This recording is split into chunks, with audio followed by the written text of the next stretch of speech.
Productions on the track.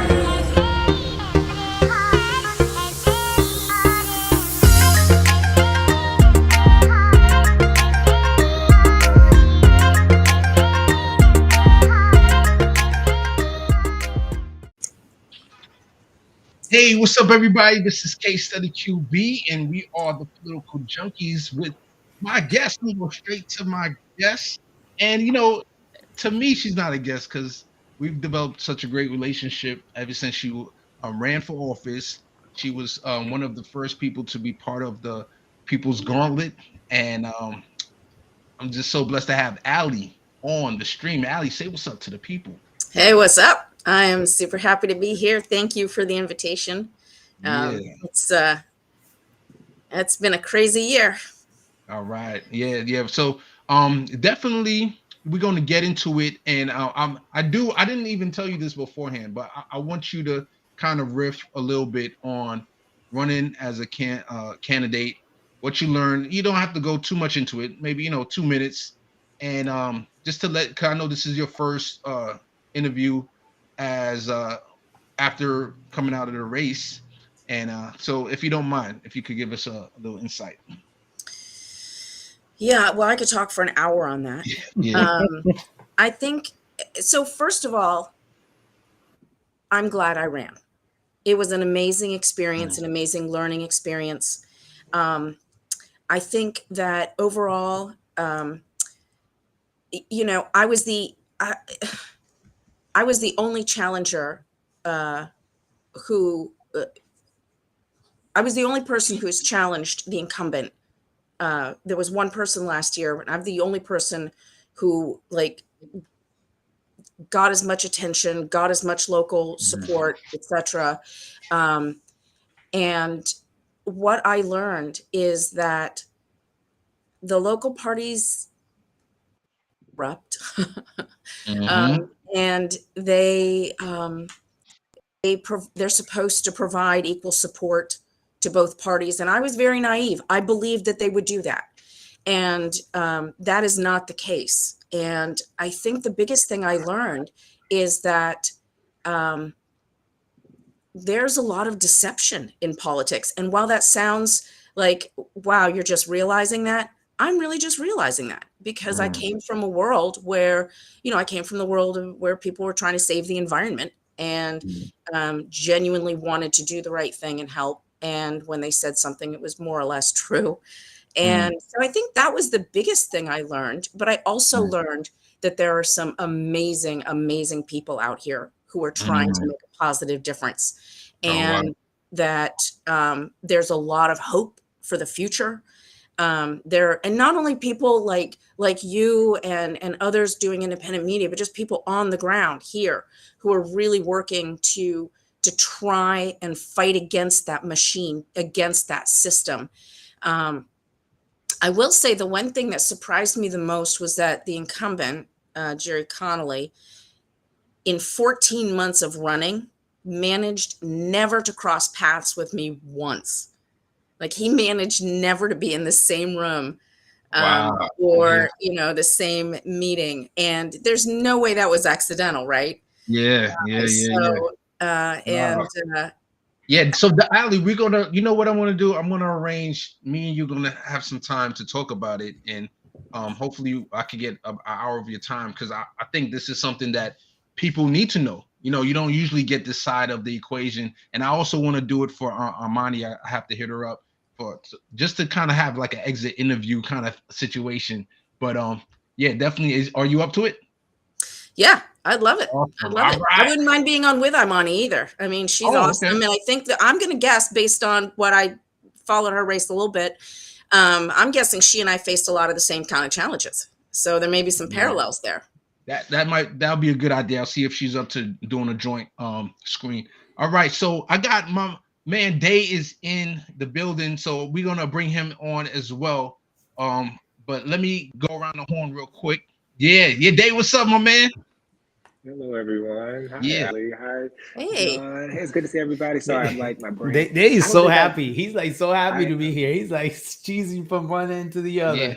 Yeah, I dragged him back on here because he was here last week, and I enjoy his commentary so much. I said, Dave, you got to come back on, even if it's for a moment. So let me go around the horn, and then we're gonna get the show started and get this thing going. Bendone, how you doing, my man? Good, John. Good. It's Monday. Another Monday in the state of Virginia. Cool. Holly Horn is in the chat. Much love to you, Holly. And I want to bring up a clip just to get this thing started and get you all your feedback on it. All right, let's get this going. All right. When Bernie Sanders did that debate with Lindsey Graham that Brett Baer hosted, It's not even he looked on my side. Can you all hear it? Right? No? Yes. Oh, you can hear it. Okay, I couldn't hear it for some reason. All right, so let me go back. All right, I'm gonna make it big. Just say that when Bernie Sanders did that debate with Lindsey Graham that Brett Baer hosted, he looked a lot livelier than Joe Biden. Oh boy. Okay. Does that mean you're gonna support Bernie Sanders? I'm not saying that. Okay, panel. Thank you. Just say I just want to show Bernie this Sanders clip did real that quick, debate with- and it's basically, let me take it off.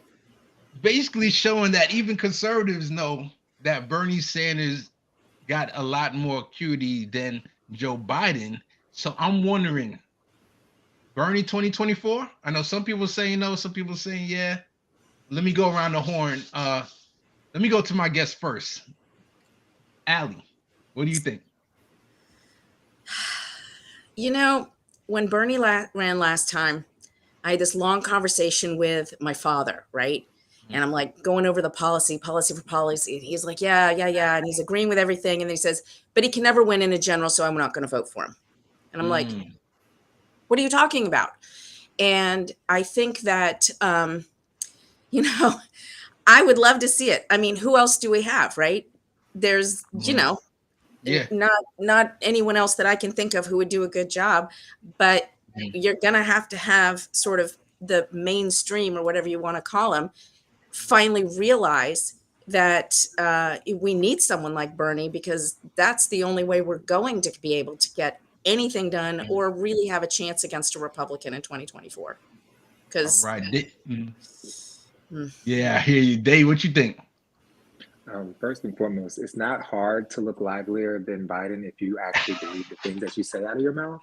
It makes it really easy when you're telling the truth. But I thought that Bernie said he wasn't going to do it. So honestly, I don't want to hold my breath. Of course, his corpse running against Biden on the left would be incredible. But I do think it's a missed opportunity maybe for him, or for him to maybe not be finding someone that he views as next for the mantle and kind of helping them get to that prominence. So yeah, like a standard bearer. All right, John, what you think? No. I think too old. What you think? It's not even too old. It's Bernie again. Like, unless he's gonna come and say to us, like, we're gonna do it as a third party or something, and that's not going to do it. Like, because again, he had the opportunity. He sold. He bent the knee for absolutely nothing. So there's people like me. I will not vote for Bernie Sanders unless he goes into like a third party run, because we know that when it comes push to shove, he's gonna bend the knees. You saw him; he went hard after Lindsey Graham, right? Hardcore. Yeah. He never went hard after Biden. Was like, Joe is my friend. Joe is going to do this. So he had 30% of the population behind him, and nothing. We got absolutely, it's 2022, and we got nothing in return. Whereas, you know, if we're going to do that again, why am I going to waste my time on that? So I wouldn't vote for Bernie in 2024 unless he's go after Biden hard and there's something in return. So that's just my take on it. But no. If he goes, he goes. But you was talking about, who you talking about, Beto or work last week, right? Are you still a Beto or work guy? Again, from what I see on social media, again, I'm a very social media guy. He's Oh not Lord. progressive. He's our If he's on establishment social guy. media, It's I'm like, okay. oh, cool. Tell him again, John. Say it for the people in the back. He's our establishment guy. So don't give him the side eye. You know, Okay. just Listen, If it I'm a was saying for millennial. Texas, I would agree. I'm like, okay, like I can go for Stacey and Georgia as the governor because those are the only two options. But president. Yeah. But if not, who? I mean, realistically, that's the biggest question out there, right? So, Yeah. and from a name recognition, who else is out there? I told you the establishment is going to push Pete and Kamala. That's the ticket that they're going to push on people. They're going to tell us they're electable. They're going to tell us how great they Pete's not did. even on social media like that nowadays. Yeah, but it doesn't. No, I'm just She's telling also you. so divisive. Yeah. People, it's a Hillary Clinton kind of thing. There's just like people are very divided in their opinion. You either love her or you hate her, and it's her approval rates overall are as vice president are very low. I don't know that she would have a chance of winning. I think they would market Beto. The new test is whether or not they can get off a bike without falling. I did see that one. Go ahead, Dave. Oh, so sorry. I was just going to ask, like, I feel like Democratic voters, unlike a lot of my Republican friends, like they are very beholden in the idea of who will other people vote for. Like, Allie, you talking about your dad is such a similar conversation I have with a lot of people. And I'm like, you do know that you can just vote for them. And if you'll do that, other people can do that. So do you all feel like it's a better investment to work on decoupling the idea that like you can disagree with who the quote unquote experts agree with? Or do you feel like our energy should just be spent on putting somebody out there and then fighting them back? Because I don't know, like part of me feels like, are we ever going to get everyone on our team? Because we're not energizing young people to be in primaries the way that we wish we had. And then we're also not going to get the people who kind of think like your dad, Allie, no disrespect, like it's not going to be an easy thing to get them to change with if we're not working on that now. So I'm like, are we ever going to set ourselves up for success? Because they're never going to pick us. Like Marianne Williamson, she could run. Nina Turner could run. They're never going to say like, oh, this is the electable candidate. Yeah. But because there's nothing out there that like we are too afraid to say like, you know what, screw it. Like we just going to let it blow it up. It's like we try to play within the system. We try to play within the rules. And that's one thing, like, when Trump went into the Republican Party, he told them, like, and you notice every debate where they say, oh, if you win, will you run as a third party? They said, depends how Mitch McConnell treat me. And when they asked Bernie was like, yeah, I will totally vote. So there's nothing for, like, we don't play that game, right? So until we say, like, well, depends how you treat me. If you treat me fair, yes, I will support. Like you saw the headline the other day, right? AOC, like, would you endorse Biden in 2024? They're already trying to put like headlines and trying to get people, and it's never like the left is never like, you know what, maybe not, but screw it, like we'll see how it goes. And we always look like the bad, but that's what we have to do. We just have to say no, we tired of this, and at the end of the day we're still not getting anything. And it's always this fear, well, the Republicans are going to come in. The Republicans they're governing with a minority, so we haven't really got anything. So I think to answer, I think we need to build the different coalitions.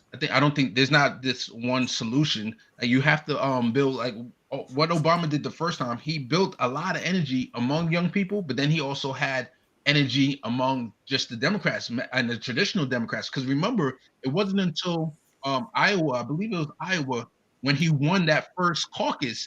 That's when a lot of the black people who were going to vote for Hillary was like, oh, this guy can actually win. So he got that coalition to his side. So in the future, I think we need to bring people who never voted before. That's got to be a huge part of the outreach. But then we have to appeal to regular people or the people who normally vote. But the question is, how do you do that while holding your integrity or keeping your radicalism, meaning that you would go in there and call out a Nancy Pelosi or Joe Biden. Like I was just talking to Revolutionary Blackout Network and CJ and Nick about having that candidate that is not afraid to, if you run as a Democrat, but you get elected, to still go on mainstream media or wherever you go and call out Joe Biden and Nancy Pelosi. They can't be friends. Like you can't have people in the swamp already. Like Bernie disliked Hillary, and so it was easy for him to make those critiques. And honestly, probably would have made those critiques of most people. But Joe, genuinely, we can't discount human psychology and human relationships. Like that is someone I think he genuinely viewed as a friend. So it wasn't as easy. And I think unless we have a candidate not beholden to, I'll just use her as an example because I like her, I'm biased, but like Marianne Williamson, for example, she's not going to have any friends. There's no friends in DC for her. So like her going in there and cussing everybody out, figuratively speaking, it's like, okay, fine. It would be nice to have somebody who's not in their 80s running, you know? I mean, it's like the race of the really old people. And I don't mean to be ageist in any way. It's just that, you know, we need new ideas. We need a new approach. And, you know, on average, that's not what we have a lot of. The only thing that I would say is Bernie has that brand to the point where I saw a clip just today where they were talking about the Bernie mittens, you know, and he's got such a brand that is undeniable. But and then it's like, who's going to come next? So we said Marianne Williamson might run. Who else can run? But Bernie doesn't have the 30% anymore. There's a lot of people like me that was supported Bernie in 2016, supported him in 2020. We're all about him. That just are not, felt let down. Like Bernie let us down. Like he ran a terrible campaign. We could talk about all this we wanted. He didn't want to go after them. And again, like he sold out and bent the knees for absolutely nothing. So I wouldn't vote for Bernie again. Like I wouldn't. Like I'm not going. I'd rather stay home. But you said if he was independent, though, did you not? If he's independent, I'll probably vote for him because now I know he's serious and he's going to go after everyone. He actually going to try to make something. But in the Democratic Party, he's just going to go and he's going to they already know what the formula that works against Bernie. He knows he's not going to call him out. They're going to ask him all these questions. The media is going to drive the narrative. Ask him. They never ask anybody else, if you lose, would you support the candidate? That was only a Bernie question, right? And Bernie was like, yeah, sure, I would support the candidate and I will back him up. So like, why am I going to give my energy? And there's a lot of people I talk to that are young and stuff that felt the same way. Like the 18-year-old that registered for the first time, that they were like, wow, this guy didn't even wait for New York. Like he literally just like dropped out in March and they didn't even wait it. And there was nothing. Like there's a lot of young people that I've talked to that said they would not vote for him again because they felt let down. All right, let me bring in another clip that we could talk about. And then also, Bendon, if you could put links in the chat, that if anybody from the chat wants to jump in and say, you know, something a minute or two, we'll love to get some feedback from the chat. Thank you. Love always. Much love to you jumping in. All right, let's go to this clip. I think the main thing in dealing with this is anybody in the elites going to have to face justice. I mean, we're saying that an injustice happened, and it did. The everyday person that participated in this should definitely have to bear some responsibility for their behaviors, but also those among the elites. I mean, a coup took place. They tried to just totally dismantle democracy. So are any of the people with the fancy titles going to be brought to justice? You're talking about the president. The president of the United States and anybody else in his cabinet or around him that had any knowledge of this should be held accountable. And Nina, the president, Joe Biden, did an interview last week with the AP, and on the question of a recession, here's what he said. First of all, it's not inevitable. Secondly, we're in a stronger position than any nation in the world to overcome this inflation. You live in the real world in the Midwest. I mean, we may be in a stronger position than any other country in the world, but the people in this nation right now are hurting. The confluence of the pandemic, the confluence of this inflation, and quite frankly, the cavalier attitude that many in the elites have about the suffering of everyday people in hoods all around this country, whether they're rural hoods, urban hoods, or suburban hoods. This is real.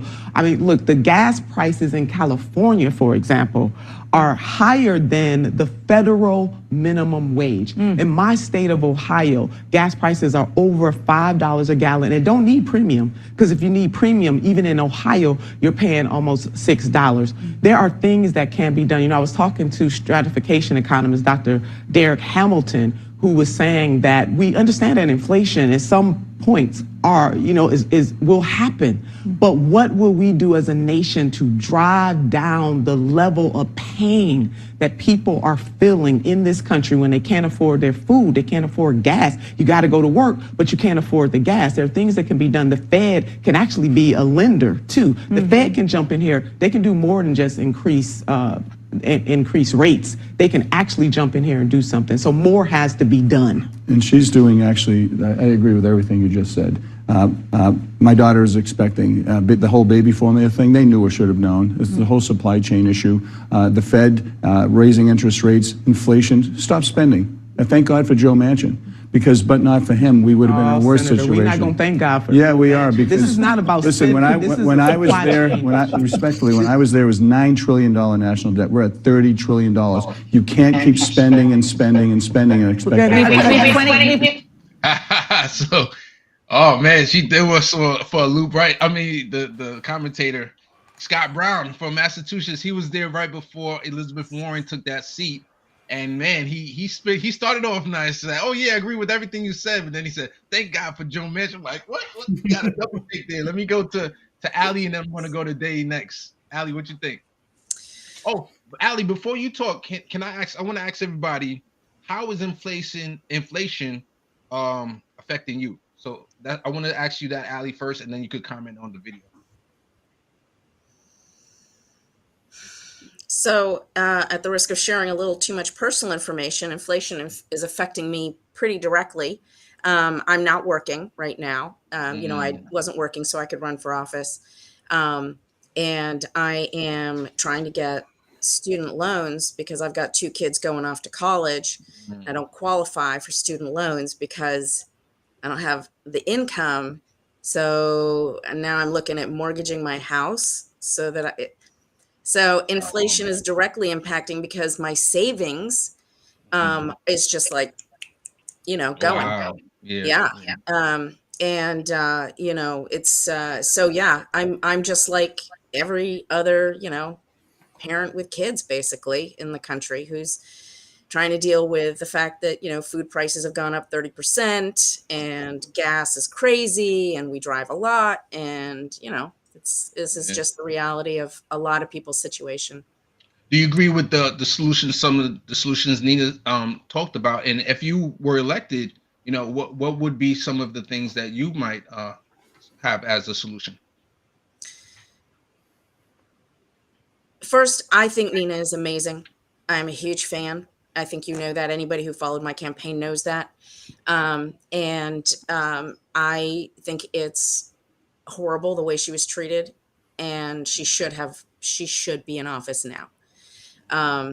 I agree with some of her solutions. She didn't, go into a lot of detail, but she's right. The Fed has a lot of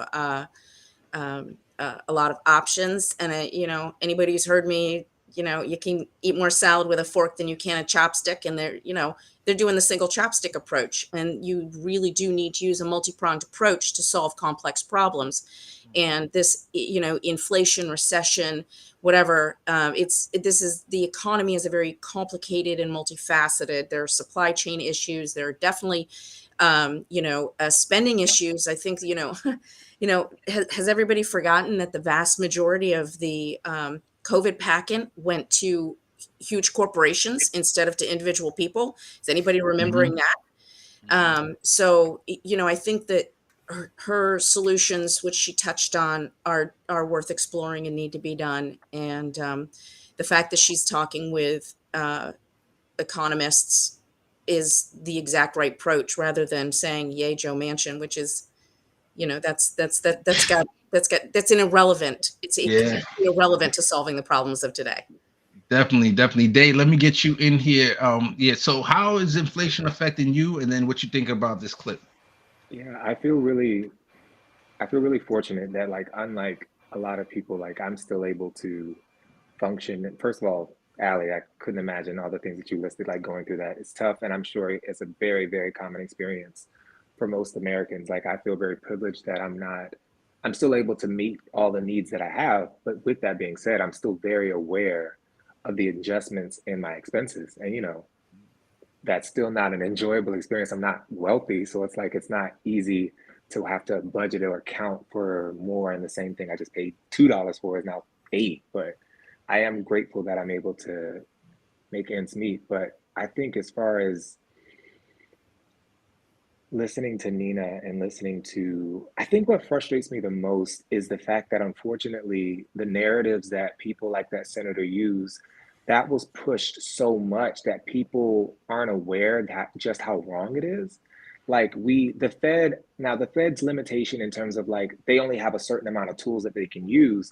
I feel like focusing on the Fed completely absolves Congress and both branches of Congress from doing their actual job, as well as the executive branch from addressing the other things. So right now, the Fed is trying to put a Band-Aid on a bullet hole. And it's like, you guys should be addressing supply chain demand. You all should be addressing the oil production. You all should be addressing, and it's like they're afraid. I don't want to say they're afraid to do the things, because at the end of the day, it enriches the people who enrich them. And it breaks my heart that on mainstream media, you have people constantly saying, well, it's because we gave you poor people money. Like, if the fact that poor people could actually eat they could actually have 2 meals a day instead of 1, is the reason that we're in a recession. To me, that's more of an indictment of how crappy our economic system is and how immoral it is, versus the fact that, oh my God, we gave people too much money. And like Ali said, we gave so much money to rich people and no one blinked. We just gave $40 billion to Ukraine. No one blinked. But the moment that people get $1,400, oh my gosh, which is literally not even enough to cover rent in most places, the whole world is supposed to crash apart. And I can't respect that. I can't respect dishonest people. And I can't respect the fact that people who are that unknowledgeable about what's supposed to be their job are actually running the country. Because if you genuinely believe that's how economics works, we need somebody else in office. Yeah, 100%. Let me go to my man, John. Yeah, well, again, like they say, I'm fortunate enough that inflation, again, I'm still able to function. The thing is, the trip to Costco now is like, you look at it and what used to be a full cart now is half a cart. So you got to like, pick and choose, say, okay, well, vacations, you hold them on, you look at those flights and you're like, wait, what is going on? Like, to fly to California, it's like $900 a ticket. You have a family of 4, you're talking about a $6,000. So you're like, yeah, California's not happening today. That's just within the US. But yeah, I think, it's what everybody said, right? They gave us $1,400 and then they gave their rich friends the rest. And now they blame us, be like, oh, you got $1,400. That's the reason why we have a recession. And, that's definitely not really the case. This is also one of the reasons why I hate Washington, because what the Republicans are doing is just playing the game. Like, well, let's play the blame game. Let's not do anything.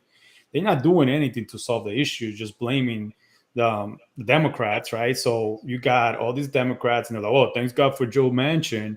And there you go, right? So that's, so they play the political game. They're going to go 2022. They're going to be like, oh, the Democrat brought you to a recession. But everybody forget, and this is what I always have problem also with the American public when it comes to like elections and politics, the debt tripled under Trump. Like, it was crazy. So Republicans only care about the debt ceiling when Democrats are in office.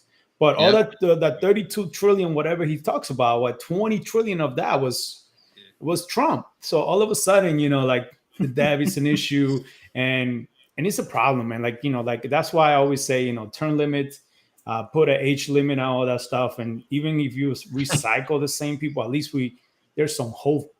But the game, and then 2022, the Democrats going to do the same thing to the Republicans, and nothing's going to get done. They're going to play game, and it's just going to be a cycle that we're always going to be on.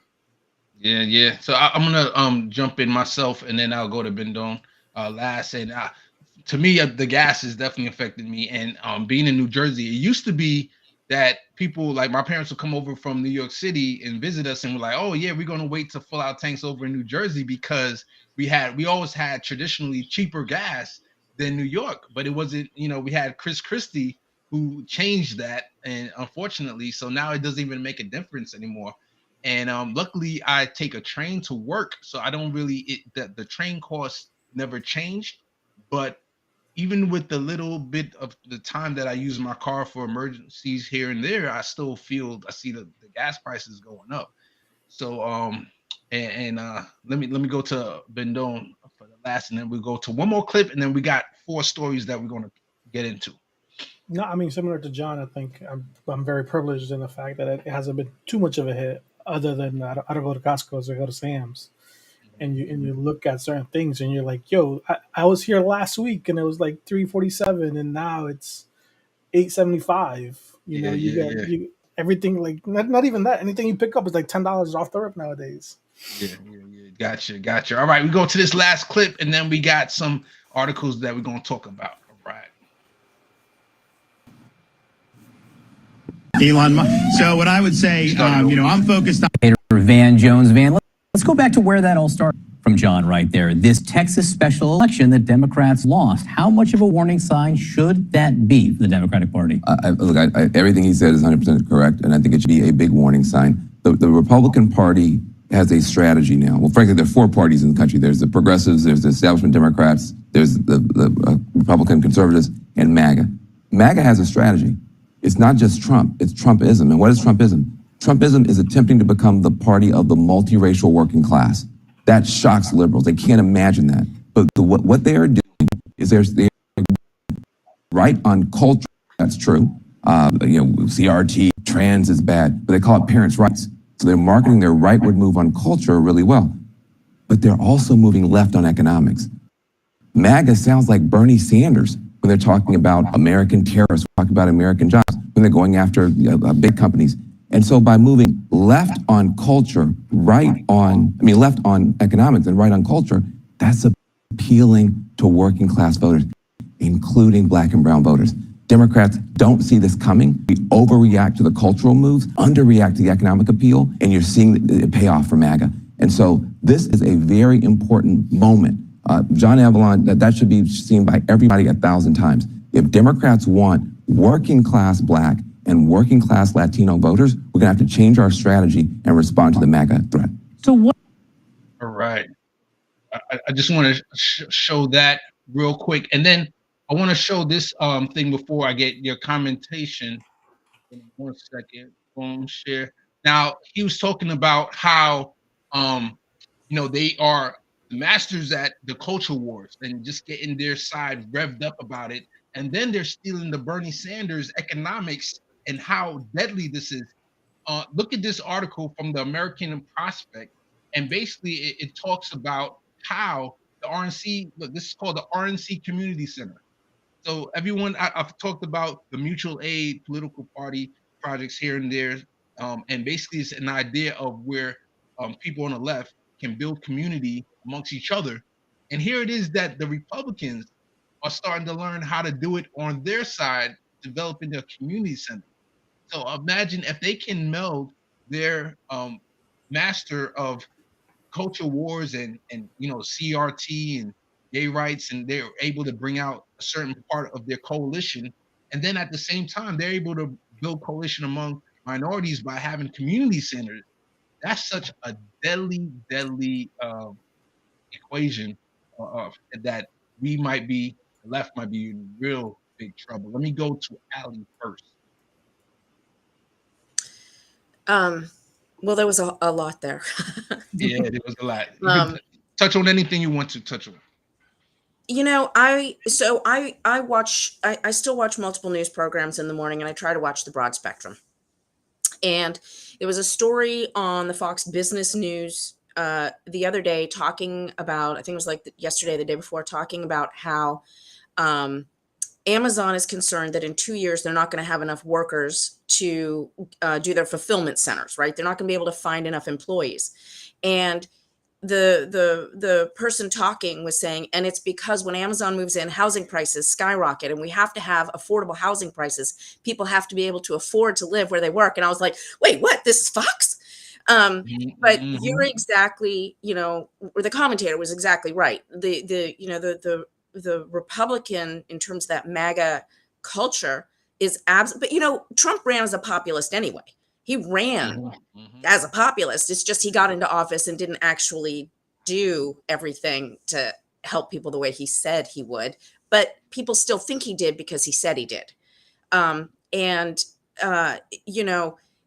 what's happening now is the entire party is basically running to the left of sort of the mainstream Democrats, the blue dog type Democrats. And it appeals to people because they're talking about being able to get baby formula. They're being able to get food. They're talking, they've been talking about gas prices for weeks. Their solution is, drill baby drill here in the US, which, maybe not the solution we want. There are other things to do. But it's very appealing. It's an appealing message.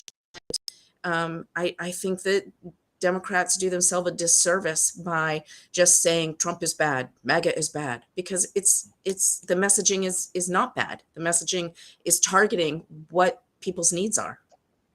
Gotcha. Dave, I don't know. I heard you had some issues with the clip. I don't know if can you comment on it or. You're muted, Dave. Yeah.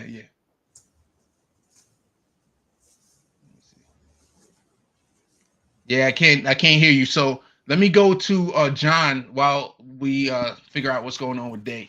Go ahead, John. Yeah, no, I think everything that Ali touched base is it's true. Like there's a lot of people out there that would tell you like DeSantis is their savior, and if it's not Trump, it's him, and is they going to struggle? They going to see it, but I don't know. For me, I'd rather stay home than to ever vote anybody Republican.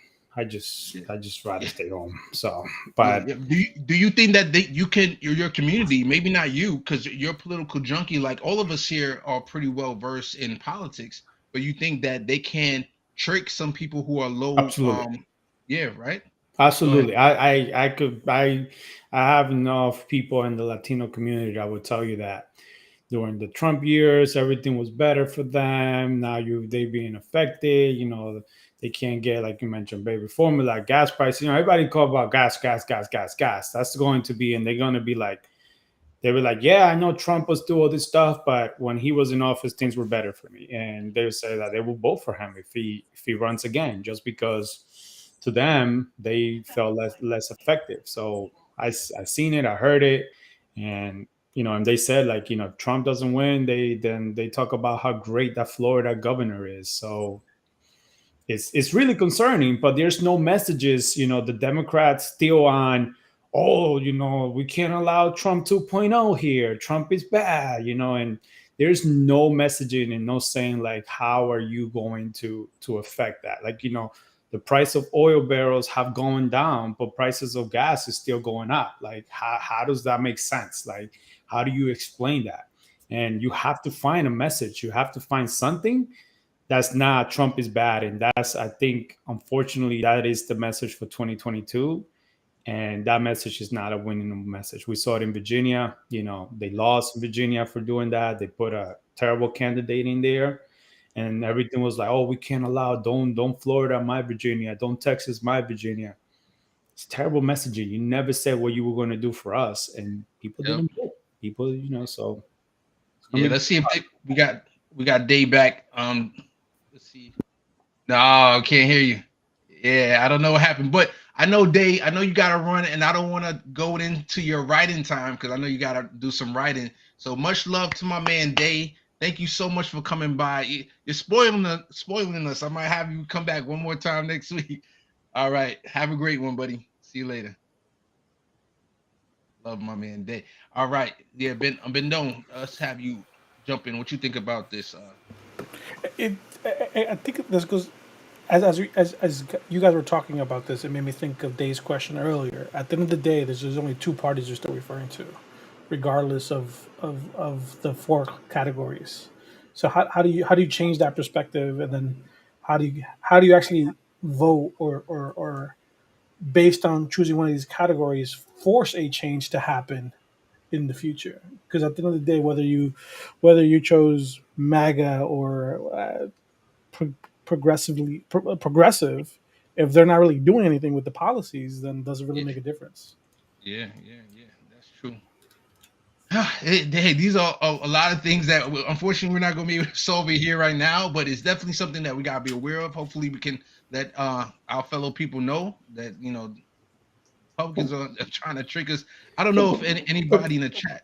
Go But ahead. that's what we always say. Like, we always say that Democrats are bad at politics. Like, Yeah, they and see messages. the message is right there. It's literally in their face and saying, "Hey, you're doing a bad job talking to me. Hey, this is what the Republicans are already doing," and they still don't change. They're still keeping the same message, and they think it's gonna be this. They did the same thing in 2016. They lost. They got 2020. They got away with it. Like, they just are like, almost lost, and they still not changing. So at the end of the day, like, it's up to them to really start changing the messages, really start affecting, and don't hide under like, mansion and cinema and stuff like that. Just go after it, put the message out there, and it is what it is.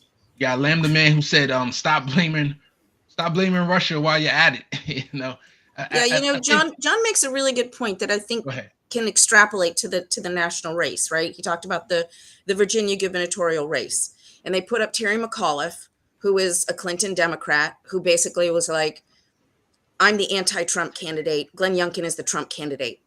Glenn Youngkin never mentioned Trump at all. In fact, when asked, he was like, well, Trump isn't running. I'm running. And by the way, I'm going to remove the tax off of milk, as he holds a gallon of milk and says, because moms should be able to give their kids milk without paying tax on it.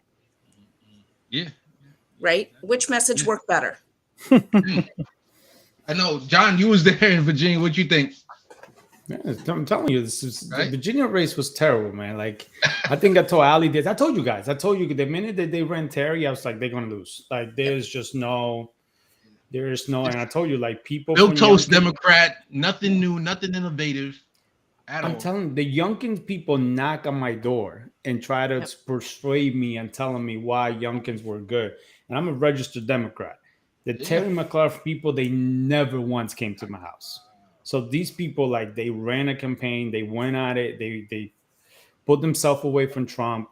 And when I tell you this guy is terrible, he's terrible. Like, he's just bad.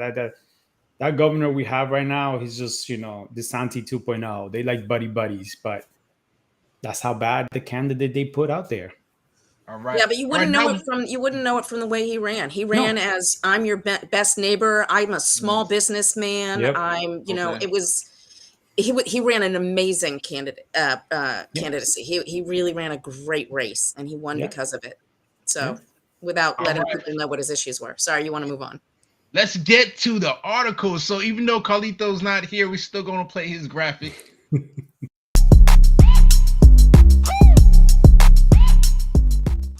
Yeah. Much love to Carlito. And he's not with us this week, but we're going to get into the articles. I'm going to skip the first one only because of time. I didn't realize we enjoying the conversation so much, but we're going to go straight to this first one. The wind and solar power are bailing out Texas amid record heat and energy demand, by Elia Nelson.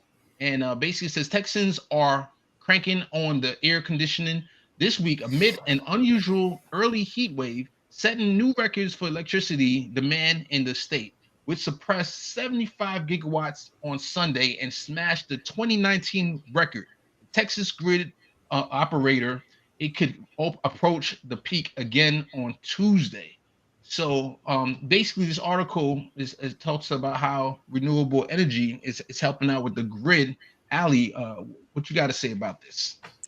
I think renewable energy is the wave of the future. I also think that it works much better in hot weather than cold, and solar and wind, especially solar in the Southwest, is the way to go. And, here's the thing, right? Like in the winter, last winter, when February 2021, when they had that huge ice storm, and because Texas is completely deregulated and off the grid, and their oil and gas froze up and failed, and then the alternative energy just wasn't enough, and they ended up with a blackout and people dying and stuff. Everybody blamed the Republicans blamed the alternative energy, when in fact that was not what failed. It just wasn't enough.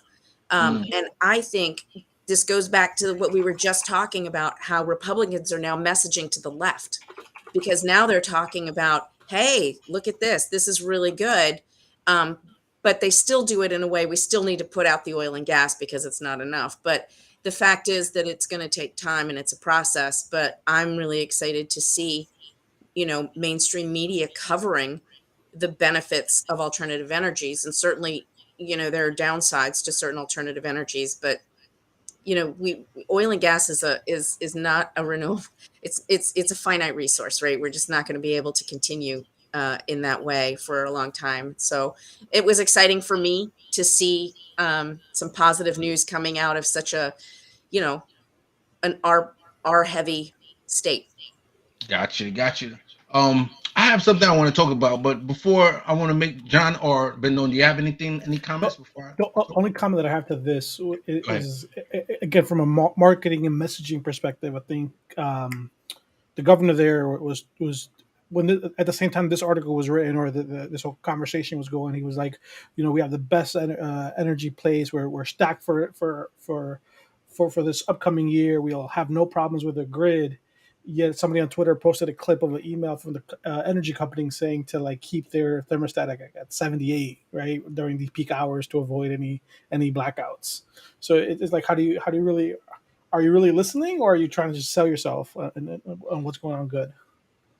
Yeah. So what I wanted to say was and Ali and the group, what you guys think about this idea. Now I know saying that you're going to nationalize oil companies will just blow the minds off of like Fox News and stuff. They'll say, "Oh, socialism and stuff." But what about at least a public option? Like, what if Biden says, "You know what? You got all these oil companies, the major oil companies are keeping the price high and they're price gouging us." They were talking about a windfall tax, but you know what we're going to do? We're going to open up American oil, and we're going to subsidize oil and have it at $2 for the next 3-4 months. Like, do you think that is something that's politically viable and possible? What you think, Ali?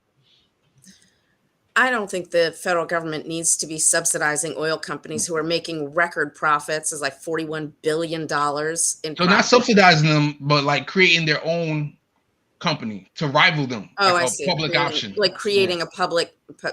Yeah. I don't think there's the political will to do it.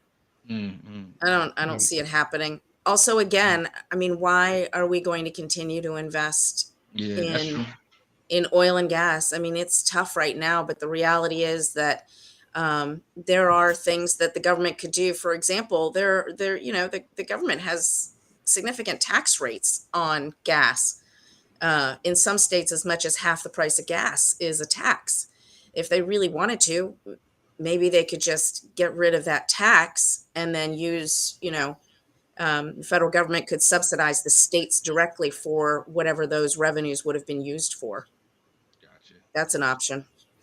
Yeah, I think maybe even the windfall tax. I think Ro Khanna, Bernie Sanders, maybe that's the fastest thing that you can do. Is like you think they can get that through? That's a good question. I mean, they've talked. I've seen Ro Khanna talk about it. I've seen Bernie Sanders talk about it. But you need the party and the messaging to be right. Then you need Joe Biden to be, the messenger as well. And it's just, who's Joe not. Manchin. And you need Joe Manchin, right? Where's Joe Manchin in this? Because he's making huge profits personally from coal, oil, gas, right? So why would he go along? He would not go along with it. I was just about to say that, but the question is, and I know John hates this, but can he do an executive order to make something happen? I don't know if that with taxes. He could do whatever he wants, but again, like they sold us on Biden, and I always say this every show. They sold us on Biden being able to work across the aisle. Right. So you wanted to say like, okay, well, Joe Manchin is one. Like you telling me that he cannot get one or two Republicans to come over, because that's what they said. They said, elect Joe Biden because Joe Biden been in the Senate for 40 years. He's Mitch McConnell friend, and he'll work across the aisle and get things done. Yeah, but that's campaigning, right? I think he's proven that he can't do that, and the reality is that Manchin is a tyranny of a minority, right? That's the messed up system we have now, that such a small number of people can go against the entire will of the country. That's the crux of what's wrong with everything with mainstream politics, and the perversion that these corporate incentives and corporate funds have led us to. You know, if Biden could work across the aisles, he'd have done it. Yeah, 100%. So I'm gonna skip one more article, but I'm gonna at least mention that this was an article that we were going to talk about, but we have 10 minutes left, so I'm just gonna do one more article. So this was Alexandria sees early success pairing police mental health professionals. So that's interesting in Virginia. You know what? If we could be real quick about this, John, if you want to talk about this real quick. Yeah, I was reading it. I was reading these articles like about a month old and stuff. I was reading about it. And I think that's what we have talked about. I think one of our friends also, like Dr. Rios, work with the Newark Police Department, and this is what we always have talked about, right? Like pairing. When we talked about maybe ways of the police budget could go into mental health, and they've seen that they did a pilot. They have seen is working. I think they said they had like 4 professional working, and they increased it to probably 8. So those are the things that we need to start implementing, right? Like how do mental professionals that are trained to deal with the situation. And things have gone down. Like people have gotten help, and it's not the first thing people think about. It's just like shoot. So I think it's definitely that's what we should focus on, and we should use pilots like this that are happening in this city level, and that's what should be our main message in mainstream, rather than that horrible slogan that we decided to use. Gotcha. All right, let's go to this last article here, and this one was a very interesting one. It says Call of Duty has stricter gun control measures than the U.S. and basically says Activision is taking on Call of Duty cheaters in some innovative ways. For one thing, it's literally taking away their guns. When the wretched anti-cheat system detects someone who's breaking the rules, they may lose their weapon as well as their dignity. The cheaters can't even defend themselves with their fists. We don't expect many clips of this to find their way online, but we have seen it in action, and the reactions from cheaters are always priceless, the team wrote. A blog post features a short clip of undoubtedly upstanding members of community encountering a now harmless cheater. So let me go to my resident Call of Duty expert that's been known to talk about this article. Go ahead. I mean, the biggest thing that, at least from the Call of Duty perspective, that issue is you had folks putting out cheats, making the game unplayable, and with this new tool, it really just you load into a game thinking you're going to be able to cheat, and next thing you know, you're fighting or in a battle with someone, and then you can't even put in damage. And as it correlates to what's going on in the world, like here in Connecticut, it's like 3 days, 3 different shootings that happened this week, and it's like, what are we really trying to do when it comes with gun control? Yeah. If people in games can have rules to prevent guns, and this is a game, people not losing their life, then we should definitely be able to apply this to real life. Go ahead, John. Let me just make 2 quick points related to those things. So I was in Costa Rica and Panama last week, and in Costa Rica, like, and the first thing you get in, you tell people you're in the U.S., the first thing they ask you is like, oh, like it's an everyday shooting over there, and one of the questions that I asked, in Costa Rica was like, so I noticed that, Costa Rica is the safest Latin American country there is. So I asked them, I was like, how do you guys go about your gun control? So one, they don't even have an army, but 2 is like, they were like, yeah, you have to take a test. Then you have to pass a mental health test. And then you only allowed to keep it in your home or in your business for, and I believe they also said you have to pay some type of like insurance on it. And then only the people that are allowed to have those AR-15s are like banks and those businesses that need it. And I was like, oh, that's just common sense. And they were like, yeah, they were like literally common sense. And the same thing in Panama. They were like, we don't understand, like, it's like the US has always been all about guns, and why do you need so much gun in that? And we told them, we're like, you could literally just walk into a store and just buy a gun. And they were like, really? Like to them, they couldn't believe it because so much restriction that they had, like, and we always talked about it, like, take a country like that, nobody's talking, you can't have your gun, you go take a test, you got to go and pass a mental health test, and then you can only keep it, you can't carry it with you, you can only keep it at your home for whatever protection is. So that's how the world view us as, like, they're like, yeah, it's like, you guys can't even go to your movies in peace. That's basically the comments that we got. Now I wonder if Panama has the equivalent of the NRA over there, because they have a big influence on politicians as well. I don't know if you know by any chance. Yeah. No, I don't know about that. But. But there's so many different factors, unfortunately, that they've turned. That's another cultural war issue that they're like, oh, they're coming to take your guns. Every time a Democrat wins office, the amount of gun sales goes up, and they use it as just a cudgel for their political ends. All right. Ali, we're gonna give you the last word, and then I'm gonna go around the horn one last time, let everybody say the goodbyes, and then we're gonna get out of here. Go ahead, Ali. Like a goodbye last word?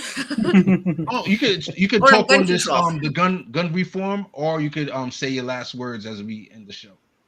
Well, in terms of guns, the first time I really understood the whole gun situation, my husband was from Southwest Georgia, and we drove to visit his family like years ago, and we passed this shop, and it says guns, knives, toys. Wow. That's kind of all you need to know, right? Right. Nothing's going to change as long as politicians profit from companies that profit from war. It's just not. So that's kind of my final word on it. We have to get corporate dollars out of, like Nina said, we got to get the corporate dollars out of the public good. That's just the bottom line. Ali, thank you so much for coming on the show. I appreciate your insight, and I'm definitely going to contact you so we can link up with Amani, and we can do a show on like an exit interview on running for office as a normal citizen, as a regular person. I'm sure everybody in the chat, I'm sure you want to check this out. What if you ran for office? What are the obstacles that you would have run into, and just the things that you don't even know exist out there? I'm sure Ali and Amani is going to have a lot of insight for us. And Bendone, say your last words from it too. Good to go. Change no words. Needed. Change needed. John. No, nothing much. I think we have some primaries tomorrow in Virginia.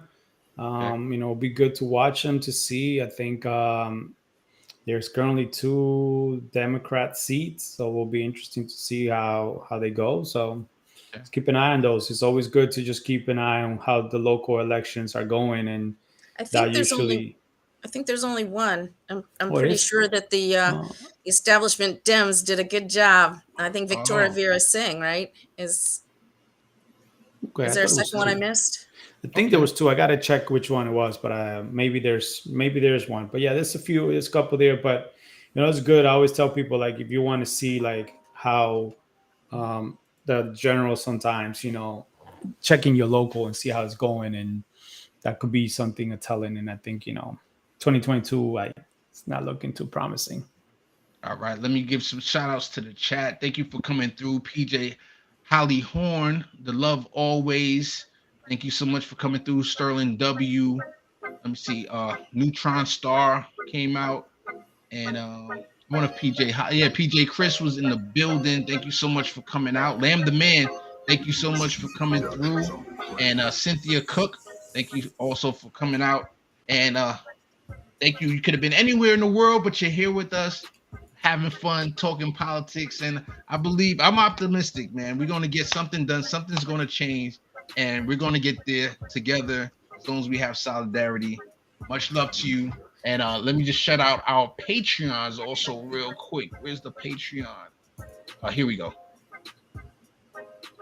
Pedro Hernandez, Nancy Venture, PJ Chris, Akibash Akita. All right, everyone. Thank you for coming by. Adios.